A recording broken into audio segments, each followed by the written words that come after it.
4வது முறையா கைத்தறித்துறை அமைச்சர் காந்தி அண்ணன் அவர்கள் இருக்காரு. இவர் வந்து தொகுதிக்கு பல சாதனைகளை செஞ்சிருக்காரு. ராணிப்பேட்ல புதுசா பஸ் ஸ்டாண்ட் திறந்திருக்காரு. சிப்காட்டை வந்து பெருக்கி இருக்காரு. மறுபடியும் இவர் நின்னா இவரையே சட்டமன்ற உறுப்பினரா நாங்க தேர்ந்தெடுப்போம், இவர் அமைச்சரா உட்காரணும்னு சொல்லிட்டு நாங்க ஆசைப்படுறோம். ஆட்சிக்கு வந்த பிறகு அவங்க செய்யற செயல்பாடுகள் எல்லாமே ஆரம்ப கட்டமா ஆரம்பிச்சு விட்டுறாங்க, அதை முடிக்கவே மாட்டாங்க. ஒரு பார்க்கு கட்டி அதை போட்டெல்லாம் விட்டு அழகுபட்டு ஏதோ பண்றேன்னு பெரிய ப்ராஜெக்ட், அது பெரிய அமௌண்ட் கூட அரசாங்கம் ஒதுக்கிடுச்சு. ஆனா அந்த பணிகள் வந்து சுத்தமா முழுமையடையாம ஆரம்பிச்சாங்க தவிர அது அப்படியே தான் நிக்குது. வேற எதுவுமே பிரயோஜனமே இல்லை. இவங்க மறுபடியும் வந்தாக்கா ஓட்டெல்லாம் போட முடியாதுங்க. ஏன்னா நிர்வாகத்திறன் ரொம்ப சீர்கட்டு இருக்கு. கொலை கொள்ளை கற்பழிப்பு கஞ்சா எக்கச்சக்கமா இருக்கு, சொல்லிட்டே போலாம். மோசமான ஒரு ஆட்சி. இங்க அமைச்சரை பொறுத்த வரைக்கும் இங்க எல்லாமே நல்லபடியா பண்ணிட்டு இருக்காங்க. இங்க நிறைய புது பிரிட்ஜ் வந்திருக்கு, நிறைய வந்து ரோடு வந்து எக்ஸ்டெண்ட் பண்றதுக்கும் நிறைய பண்ணியிருக்காங்க. ரொம்ப ஃபாஸ்டா பண்ணிட்டு இருக்காங்க. இந்த மாதிரி ஒர்க் நடக்கும்போது பாத்தீங்கன்னா ரொம்ப லேட் ஆகும், ஏன்னா மந்த் கணக்கில் எடுக்கும். ஸோ இப்போ ரொம்ப ஸ்பீடு இருக்கு, நல்ல ஸ்பீடா பண்ண ஆரம்பிச்சிருக்காங்க. ஸோ ரோடு நல்ல விரிவாக்கம் பண்றதுனால நிறைய ஆக்சிடென்ட்லாம் இப்போ நிறைய நடந்துட்டு இருந்தது, எல்லாமே கொஞ்சம் கண்ட்ரோல் ஆயிருக்கு இப்போ. ஸோ எங்களுக்கு குறையெல்லாம் கொஞ்சம் ஈஸியா இது பண்ண முடியுது, கொஞ்சம் ஈஸியா டக்குன்னு தீர்த்துக்க முடியுது. ஸோ ரொம்ப ஹெல்ப்ஃபுல்லா இருக்காங்க. ஸோ அடுத்த ஓட்டுலயும் வந்து இவங்க வந்தா கொஞ்சம் நல்லா இருக்கும். பொதுவா எங்க தொகுதி பத்தி சொல்லணும்னா உண்மையிலே எங்களுடைய எம்எல்ஏ முன்னூத்தி ஐயா அவங்க நல்ல அவருடைய பணிகளை செஞ்சிருக்காங்க. புதிய பஸ் நிலையம் உருவாக்கி கொண்டிருக்கு. அப்புறம் நிறைய இடங்கள்ல வந்து சிமெண்ட் ரோட் போட்டிருக்காங்க. இந்த நகராட்சி கூட சேர்ந்து இணைந்து அவங்க நிறைய பணிகளை வந்து மக்கள் நல பணிகளை செய்து வராங்க. அவர் மீண்டும் தொகுதியில் நின்னாலும் அவருக்கு தான் நாங்க எங்களுடைய ஓட்டுகளை பதிவு கொண்டு வந்தாங்க. நிச்சயமாவே சோழிங்கருடைய வளர்ச்சி பாதையில வந்து எம்எல்ஏ பங்கு நிறைய இருக்குது. 20% எம்எல்ஏ பங்கு நிறைய இருக்குது. இப்ப இருக்கிற எங்க எம்எல்ஏவோட சாதனைகள் அவரோட செயல்பாடுகள்னு பாத்தீங்கன்னா அந்த அளவுக்கு திருப்திகரமா இல்ல. இப்ப நகராட்சி ஆனதுக்கு அப்புறம் உண்டான சின்ன சின்ன வேலையெல்லாம் பாக்குறாங்களே தவிர இந்த தொகுதிக்கு உண்டான ஒரு சாதனை இவர் செஞ்சாருன்ற சாதனைன்னு சொல்லிக்கிற மாதிரி எதுவுமே இல்ல. பைபாஸ் சாலை போடுறேன் அப்படின்னாங்க, அது உண்டான ஸ்டெப் அவர் ப்ரெஷர் கொடுத்தா தான் வரும்.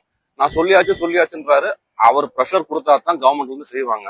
அதுவும் அவர் பண்ணல. இந்த எலெக்ஷன்ல நம்ம அவருக்கு ஓட்டு போடுவோமோ அப்படிங்கிறது அந்த சமயத்துல பார்க்க வேண்டியது. இப்போ முக்கியமா அவர் பண்ண வேண்டியது, பஸ் ஸ்டாண்டு பக்கத்துல வந்து ஒரு டாஸ்மாக் கடை இருக்குது. ஈவினிங் ஹவர்ஸ்ல பாத்தீங்கன்னா அவ்வளவு டிராபிக் ஆகுது. அதை அவுட்டர்ல கொண்டு போய் வச்சாங்கன்னா நல்லா இருக்கும். அது எத்தனையோ தூரம் சொல்லியாச்சு, அதை கூட அவர் இன்னும் செய்யல. இப்ப சோழிங்க சட்டமன்ற உறுப்பினர் நல்லா சிறப்பமா நல்லா அருமையா செய்துகிட்டு இருக்காரு. இந்த முறை நல்லா லேருக்கும் அடிப்படை வசதி எல்லாம் செய்து கொடுக்குறாரு. ஏழை எளியவர்களுக்கு எல்லாம் நல்ல ஒரு அடிப்படை வசதிகள்லாம் பண்ணி கொடுக்குறாரு. இந்த தொகுதியில வந்து இவர் விட்டா வேற எதிரி விழிக்க முடியாது. அருமையா இருக்கு. தொகுதி நல்லா பிரகாசமா பாத்துக்கிட்டு இருக்காரு. நல்லா இருக்கு, அருமையா. எங்க பகுதியில நீண்ட நாள் கோரிக்கை வந்து பாத்தீங்கன்னா புறவழி சாலை. இந்த புறவழி சாலை இன்னும் வந்த பாடம் இல்லை. அது ரொம்ப நாளா கேட்டுன்னு இருக்கிறோம் நாங்க, இன்னும் வரல. பரீல் கிரவுண்ட் வர்றதுக்கு மக்கள் ரொம்ப சிரமப்படுறாங்க. மழை வந்துடுச்சுன்னு சொன்னா, வெள்ளம் வந்துடுச்சுன்னா அந்த பரீல் கிரவுண்ட்ல வந்து இடமே இல்லை, சுத்தமா அந்த அவங்களுக்கு இடமே இல்லை. ஆனா அந்த இருக்கிற கொஞ்சம் இடத்துல கூட வந்து சவத்தை எட்டு வந்து அடக்கம் பண்றதுக்கு நடை மேம்பாலம் கண்டிப்பா அமைச்சு கொடுக்கணும்னு எங்களுடைய தாழ்மையான வேண்டுகோள். நீங்க நல்ல கேண்டிடேட்டா நீங்க அனௌன்ஸ் பண்ணீங்கன்னா கட்சி பாகுபாடு இல்லாம நல்ல கேண்டிடேட்டுக்கு வாக்களிக்க தயாரா இருக்கும். கடந்த 3-5 ஆண்டு காலமா தொடர்ந்து இந்த பகுதியில சட்டமன்ற உறுப்பினரா இருந்துன்னு இருக்காரு.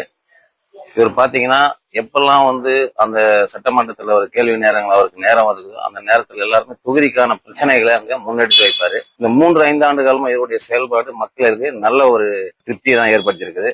ரிஜிஸ்டர் ஆபீஸ், பத்திரப்பதிவுத்துறை அலுவலகம், BDO office, fire service office, RTO office போன்ற எண்ணற்ற ஒரு ஹையர் ஆபீஸ் எல்லாமே வந்து இந்த அரக்கோணத்துல இவருடைய 5 ஆண்டு காலத்துல, 3-5 ஆண்டு காலத்துல தான் கொண்டு வந்தாரு. கடந்த 15 வருஷமா இந்த ஊர்ல எம்எல்ஏ தான் இருக்காரு. ஆனா இந்த ஊர்ல இளைஞர்களுக்குன்னு ஒரு வேலை வாய்ப்புக்குன்னு ஒரு பெரிய தொழிற்சாலையோ இல்ல தொழிற்சாலைகளுக்கு சார்ந்த மற்ற விஷயங்களையோ எதுவும் எடுத்துட்டு வரல. இங்க லோக்கல்ல இருக்கிற ஆளுங்களுக்கு எதுவும் அடிப்படை வசதிகளுக்கு எதுவும் அவர் குரல் கொடுக்கல இது வரைக்குமே.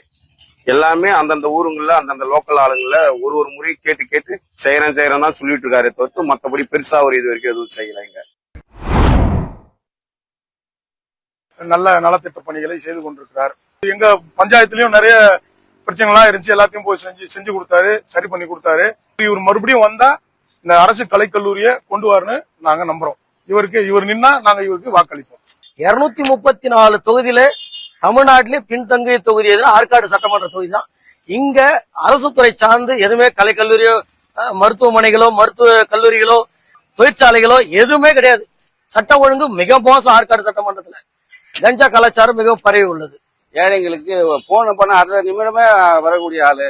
இந்த ஆற்காடு நகரத்துல இருக்கிற 30 வார்டுலயும் எல்லா வார்டுலயும் ஜிம்மு கொண்டாந்து இருக்காரு, எரிமேடை சுடுகாடு கொண்டாடி இருக்காரு. அவர் திருப்பி அவரே வந்தா நல்லா இருக்கும் எங்களுக்கு ஆற்காடு நகரத்துக்கு. நகரத்துல இருக்கிற மருத்துவமனை பேருக்கான மருத்துவமனை இருக்குது. அது தரம் உயர்த்தி மக்களை பாதுகாக்கிறதுக்கு அரசு வழிவகை செய்ய வேணும். ஆற்காடு நகரத்துல இளங்குப்ப தெருவுன்னு சொல்லக்கூடிய நகை தொழிலாளர்களா அந்த தெருவை வந்து முதன்மையான தெருவா வச்சிருக்கிறாங்க. அந்த தெருவுல இருக்கிற காவாய சீர்படுத்துறேன்னு சொல்லிட்டு இந்த தமிழ்நாடு கவர்மெண்ட் ஒரு செவுரை வச்சு மறைச்சிட்டு அந்த காவாய மறைச்சு வச்சிருக்காங்க. அந்த காவாயை உடனடியா சுத்தம் செய்து தரம் உயர்த்த வேண்டும், மக்களை நோய் நொடியில இருந்து பாதுகாக்க வேண்டும். இது எங்களுடைய மிகப்பெரிய ஒரு கோட்பாடு. இதுக்கு இப்ப இருக்கிற சட்டமன்ற பொறுப்பாளர்கள் யாரும் வேலை செய்யல. புதிய சட்டமன்ற பொறுப்பாளர் வந்தா ஆற்காடு தொகுதி சீரமைன்றது எங்களுடைய எதிர்பார்ப்பு.